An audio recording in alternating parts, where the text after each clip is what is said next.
This footage should not exist. A family's last moments show them moving like puppets before vanishing forever. $32,000 left behind. A child's final photo. A dog left to die. What force made them walk to their doom? Stay until the final reveal, because what's hiding in those woods will haunt your nightmares. The Jamison family's truck sat like a ghost on the side of a deserted Oklahoma road. Engine off, windows sealed, the silence inside almost deafening. Nothing about the truck's appearance screamed panic. Yet, to anyone with even the faintest pulse for dread, it reeked of a story gone horribly wrong. The silver pickup was locked, but inside, a child's jacket lay crumpled in the front seat. Cell phones sat abandoned. Wallets were untouched. And beneath the driver's seat, bundled up in a bank bag, was $32,000 in cash. But it wasn't the money that startled authorities most. It was the dog, barely alive, trembling in the back seat as if she had borne witness to something the rest of the world wasn't meant to see. Bobby Jamison was 44 years old. He carried with him the pain of a car accident that had rendered his back nearly unusable. The trauma had carved deep into his spirit and left him hollowed, more often still than active.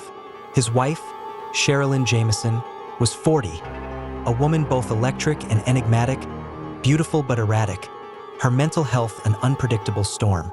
She battled bipolar disorder, a condition she occasionally treated with medication, but only when she felt like cooperating with the demands of her mind.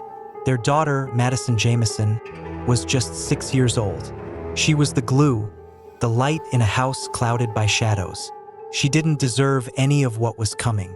In early October of 2009, the Jamison family vanished. No word, no trace.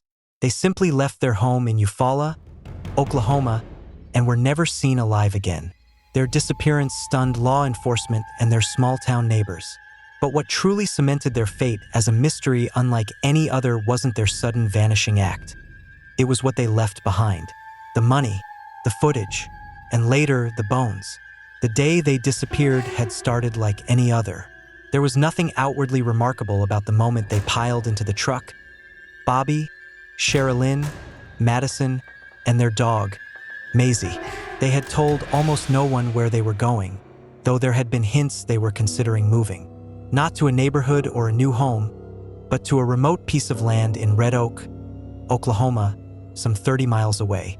The plan, such as it was, included living in a storage container while they built something more permanent. The container already sat on their property, covered in strange graffiti, accusations against the neighbors, cryptic warnings. Sherilyn, by some accounts, claimed she was a witch. Her messages were both chilling and bizarre.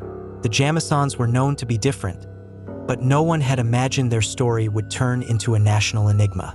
In the weeks leading up to their disappearance, the family's behavior grew increasingly strange.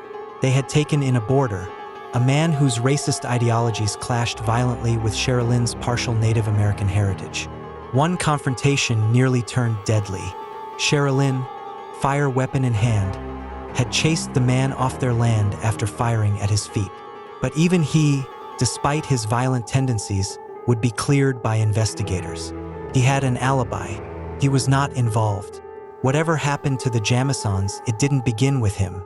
The surveillance footage found at the family's home would become a centerpiece of speculation.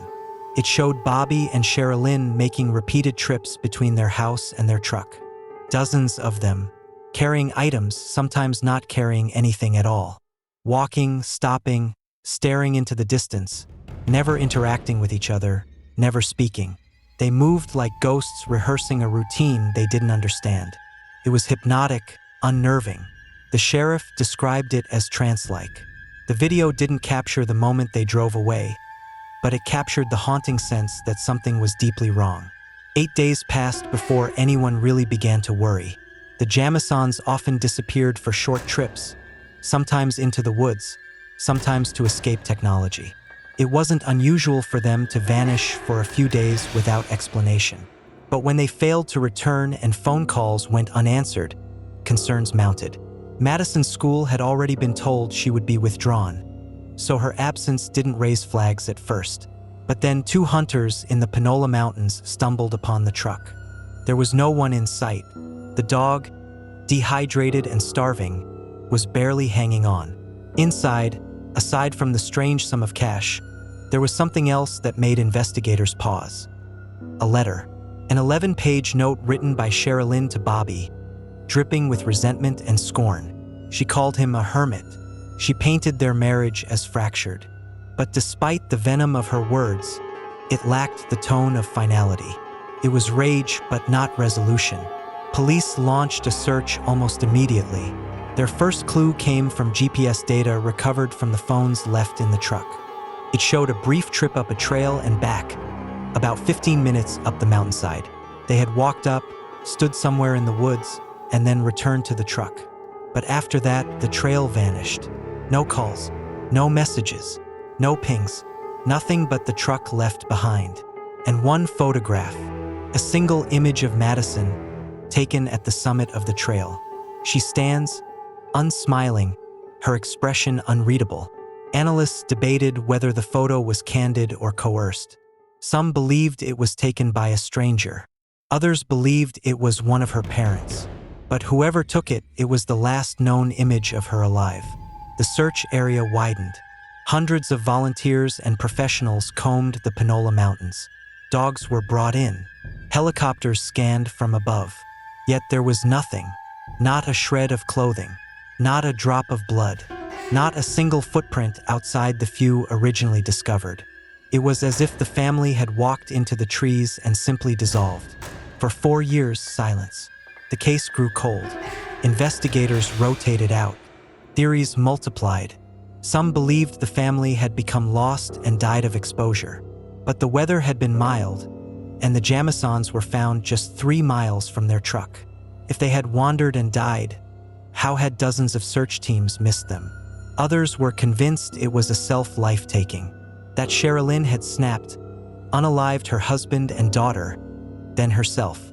But that theory didn't explain the $32,000. It didn't explain bringing the dog. And most importantly, those who knew her insisted Sherilyn could be volatile, but she would never have harmed Madison. Then, in November of 2013, hikers made a discovery that reopened every wound. In a shallow depression near the original search site, they found skeletal remains. 2 adults and 1 child, lying face down, side by side, as if placed there deliberately. Though they were partial, DNA confirmed what many feared. They were the Jamisons. Yet even in death, the family offered no clarity. The remains were too decomposed for a cause of death. The medical examiner noted a hole in Bobby's skull that could suggest a bullet wound, and similar marks were found on some of the other bones. But no bullets were recovered. No weapons were found. No clear answers emerged. In the years that followed, theories only deepened. Some suggested the family had been lured into a trap, perhaps under the guise of viewing the land they intended to buy. Others believed they were targeted, maybe by someone involved in organized crime or drugs. That theory was weakened by the absence of any known drug use and the presence of large, untouched cash. There was speculation about cult involvement. Sherilyn's erratic writings and belief in witchcraft fueled rumors that the Jamisons had fallen prey to, or willingly joined, a religious sect. But no cult was ever tied to the family. No credible group claimed responsibility. No one came forward. The surveillance footage continued to haunt both investigators and armchair detectives. In the strange back-and-forth walks, in their blank stares, in the eerie silence between husband and wife, many saw the fingerprints of something unnatural. Hypnosis, possession, paranoia, even supernatural forces. Some viewers insisted they saw shadowy figures in the background, though nothing concrete ever surfaced. But the tape remained a lasting artifact of the family's final known hours, both mundane and terrifying in equal measure. Even Bobby's obsession with spiritual warfare added to the unease.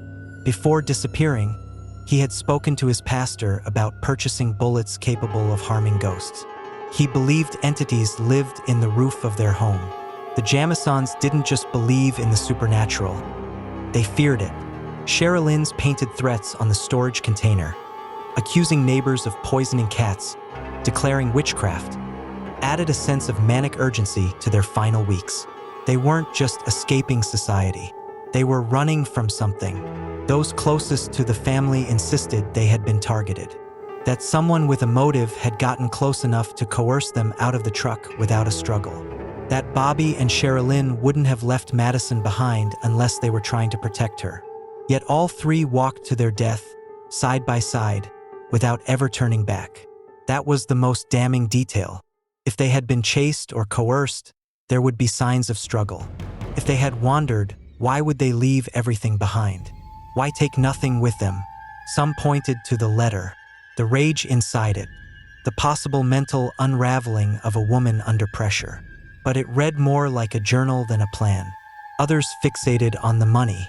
Was it a payoff, a bribe, or simply a family trying to build a future far from civilization? The lack of fingerprints, the absence of external evidence, the positioning of the bodies, all of it painted a picture that felt less like tragedy and more like design. And then there was Madison, found face down alongside her parents with no discernible cause of death. 6 years old. No signs of resistance, no escape attempt. The silence of her final moments, like everything else in this case, remained unbroken. Years have passed, and still, the Jamison case remains a symbol of unsolved horror. People come to the Panola Mountains and leave tokens near the site where the bones were discovered. Flowers, toys, notes. They walk the same trail the Jamisons once did, hoping to feel something. A shift in the wind, a whisper in the leaves. But the trees say nothing. The rocks remember nothing. The land, like the tape, offers only silence. What was captured on that home surveillance video continues to divide those who study it. Was it mental illness? A shared psychosis? Drug-induced confusion? Or was it something else? Something darker? Something orchestrated? Unseen? Today, the case file sits in a drawer in Oklahoma, filled with questions that no longer seem answerable. The footage remains online. Theories circulate endlessly. But Bobby, Sherilyn, and Madison Jamison are beyond answers. Their story ended on a mountain, without explanation, and the world still watches the tape, hoping for a flicker of clarity.